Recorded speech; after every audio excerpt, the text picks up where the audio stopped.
What's up, guys? Alright, so today's finally come. I finally got the motion simulator that I was waiting for. There it is. It's in the corner. I've been working down here in my basement trying to set this up here to be my second game room. It's also making a closet space over there. Excuse the mess. So, okay, let's see. We're going to shut that light off. Alright, so let's get down to it. Before we do, just so you guys know, I did get myself a gaming computer, and it was built by Ironside Computers, and it's got a i7700K processor and 1080 Ti graphics card, NVIDIA.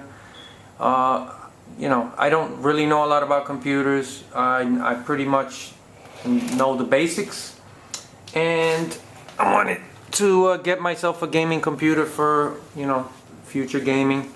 But I'm still, of course, with the PS4 and whatever else comes out in the future. I'm always gonna play consoles as long as they're out.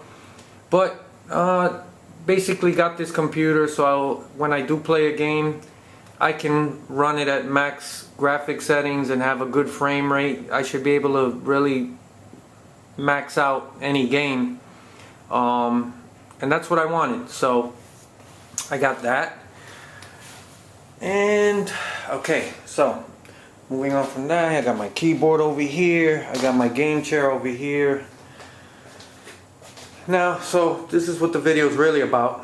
Is the motion simulator that I've told you guys about and I've been waiting for. Now it's from a company called Canis Engineering.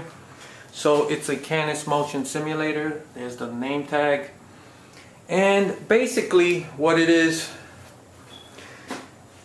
it's a 4DOF based motion simulator. That means it's 4 degrees of freedom, which means forward, back, side to side. So that's your 4 degrees of freedom or movement, so to speak. Okay, now I paid, well, at the end, about $5,600 American. Now the simulator itself is in the neighborhood of $4,400, right, with everything except the console, of course. But it's the rig itself. It comes with a surround system. So here's the speakers. Here's the rear speakers. Okay. It comes with the seat. It comes with the G29 wheel and pedal setup with the shifter and everything. And the motion rig itself. Okay. And inside the rig, there's also a seat shaker, what they call a butt kicker system, and it uses bass sound and it transfers it as vibration, so it adds a little more feel to the seat of your pants. Okay, just for that little extra kick of immersion. So basically, this is the first motion simulator that officially runs on consoles. No other motion simulator does that, and this one runs on both the PS4, the PS3, and PC games. So the beauty of it is there's really no limit to what games I can run on this, as long as it's compatible with the G29 wheel and pedal. Now Xbox has I believe the G920. They also have the same wheel and pedal setup for Xbox and PC. So for those of you who have Xbox, you also have that choice. Now, as of this moment, this is the only wheel pedal setup they're working with, and I'll explain to you in a minute why. They are looking to do other wheel and pedals in the future, but there's really no time frame for that. They don't really know when they're gonna do that. But right now, this is what it's available with, and you know, to be honest, I've been using it now and I love it. It works really well, right? I also have a Thrustmaster T300 which that's what I was using before this on my stationary rig. I don't know if you guys seen the other video that I posted a while back, but you know, that wheel and pedal setup, it does work well, but you know, for the price, I don't know if it's worth it. This is also a pretty expensive wheel and pedal setup, but I happen to like it a little more than the other one, and it has a lot better button layout, a lot more options. So when I do PC racing, I can set the wheel up any way I want. And it, like as I said, it's got the surround system, and of course there's the price. As I mentioned, I know it sounds like a lot of money, right? At the end, I ended up spending about $5,600. Now that also includes all the taxes and shipping, which is very expensive. This came from the UK. So shipping across the world is very expensive, and I paid extra for air freight because it's quicker. I could have saved some money by shipping it, but you know, by sea, but you know, it still was going to be expensive. So I know that sounds like a lot of money, and it really is a lot of money. I get it, but if you do any research on motion simulators, you're going to find out pretty quickly how expensive motion simulators really are. And the average simulators, they put it this way, I've seen them as low as maybe $7,000-8,000, and I've seen them as expensive as $70,000. So there are all kinds of companies that make all kinds of motion simulators in that kind of price range. So as you can, once you see that, you'll realize that at the end, the base price on this is $4,400 American. Okay, in pounds it's less, but that's the conversion. So it's $4,400. Then of course the taxes, and all the other fees and the shipping and stuff. So you know, I spent about $5,600. So yes, that is a lot of money. I get it, but when you compare it to other motion simulators, it's one of the cheapest. Okay, that's number one. Number two, the fact that you can play any game that's compatible with this wheel and pedal on console or PC, that alone makes this a great deal. Now, the way other simulators work, all other motion simulators, they work off proprietary software for each individual game. So the people that make the software for the motion simulator, they have to make software for each individual game. So at the end, they're more expensive, and the list of games is far less, right? There's a limited amount of games, and then they always have this, you know, more to come, but you don't really know when those games will arrive. And the games lists they're pretty short, and there's a lot of old games, right? So you're spending a lot more for those, and you're getting a lot less. With this, any future game that works with this wheel and pedal, it will work with this. So there's really no limit to how many games I can play on this. So that makes it worth it. So now I'm going to get into a little bit more of the details of the rig. Now, as I said, it comes from the UK, so it runs on 220 volts, right? So they also sent me this transformer. You can get that here in the States as well, but this was also included in the price. So this takes 120, and it steps it up to 220. Okay, so this is plugged in to my regular power over there, and that's 110 of course here in America, and here it's stepping it up to 220. And this is the main control for the unit.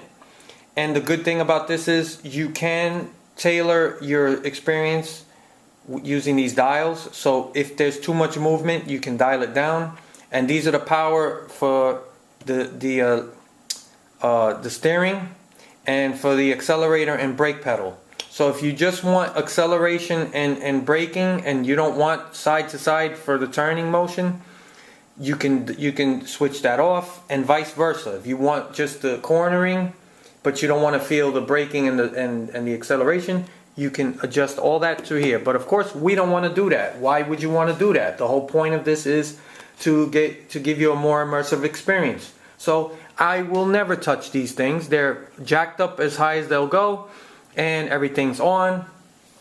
And this is the main power. So when you shut the unit off, you just press down on this and it's off. Now to turn it on, you just turn this and the unit is now on. As you can see, the steering wheel is being powered. Okay. Now we're gonna put, alright, I'm not even gonna put the TV on. I'm gonna try to edit the gameplay. Alright, so the unit's on. Now, what tells this unit to work isn't the game itself. It's actually the sensors inside the wheel and pedal, which Canis has to modify. So when you turn, I don't know, hold on. You turn the wheel, the unit will go left and right. Then, if you hit the accelerator, it goes up, and if you hit the brake, it goes forward. Okay? So the sensors inside the wheel and pedal is what tells the simulator what to do. So that's how it works. Now, the only negative I found with this unit, the build quality is very nice, but the adjustability is minimal. I'm 5'11", almost 6 foot tall, and the seat does slide a bit, but you don't get a lot of play, and the pedals are slightly adjustable, right? So you get a little bit of adjustment there. The problem is there's no adjustability at the wheel. So originally when I sat here, the wheel was really far away, and that's fine for casual driving. But if you spend more than half an hour on this and you're racing hard and long races, you will get tired. It will work out your arms and you'll feel it. And you'll feel it in your lower back as well. It strains your whole upper body from your hips up, your back, your arms, because they're too far, the wheel's too far from your body. So what I did was I fabricated a metal plate. Let me shut this off for a second. I showed you guys the movement real quick. To shut it off, you just hit the off button there. Yeah, I fabricated a metal plate here. I got this plate from my garage. So the wheel was originally, the front, this front of the wheel was all the way up here, right in front of these speakers. So with using a plate, I was able to mount the plate and then mount the wheel further back. So it gave me an additional 3 inches closer to me. So when I'm sitting down, the wheel is 3 inches closer to my chest. So as a race car driver, you want the wheel close to your chest. You don't want your arms stretched all the way out from your body. And believe me, 3 inches doesn't sound like a lot, but it is a big deal. Just ask your girlfriend or wife. An extra 3 inches is a lot.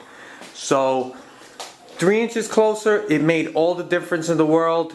And that's the only suggestion really that I would make to Canis, to try to incorporate a way to make the wheel adjustable so that different people can sort of adjust it.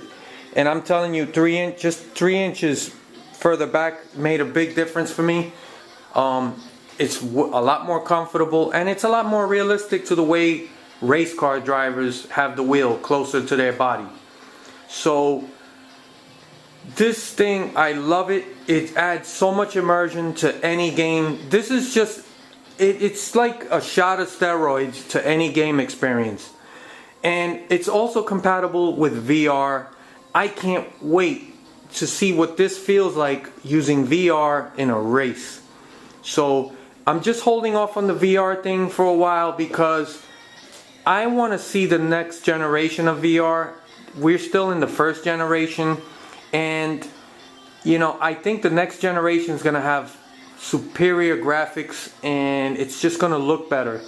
So I don't want to just go out and get VR now and then find out 6 months later that some, you know, maybe 4K or something quality type of VR comes out, and then, you know, I'll be kicking myself. So I want to give it some more time, but I'm definitely planning for that. I'm gonna get Project Cars 2, but I'm gonna get that on the PC because I want to run it at max graphic settings because I think it's gonna look awesome.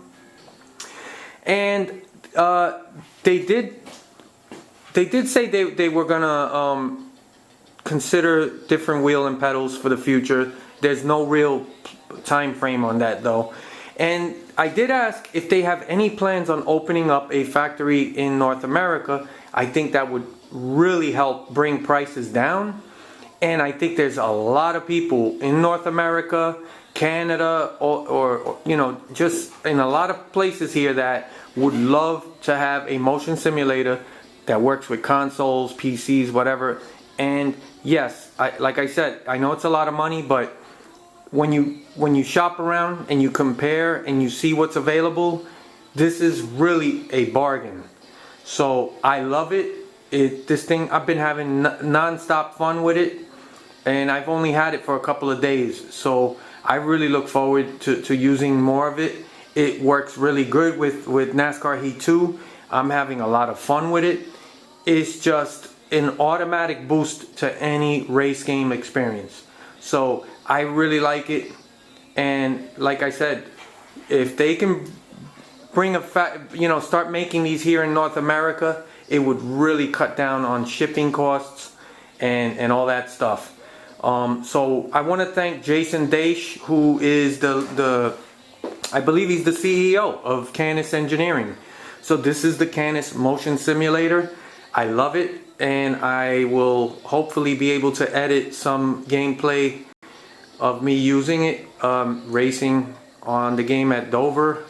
And I hope you guys enjoyed it. You know, I think it's a must buy. If you can afford it, it's just gonna really boost your experience.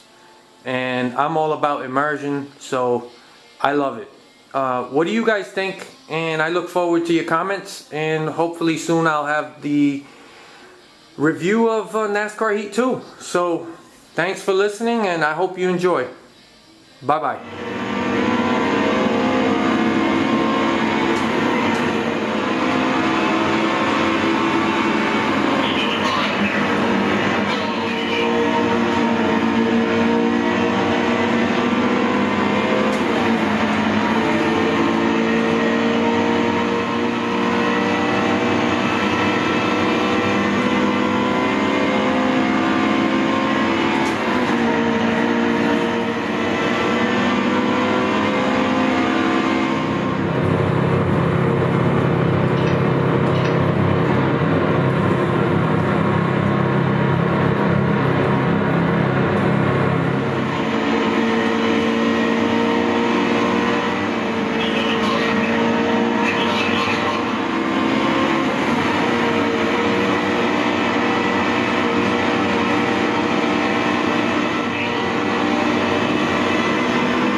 Jimmy Johnson.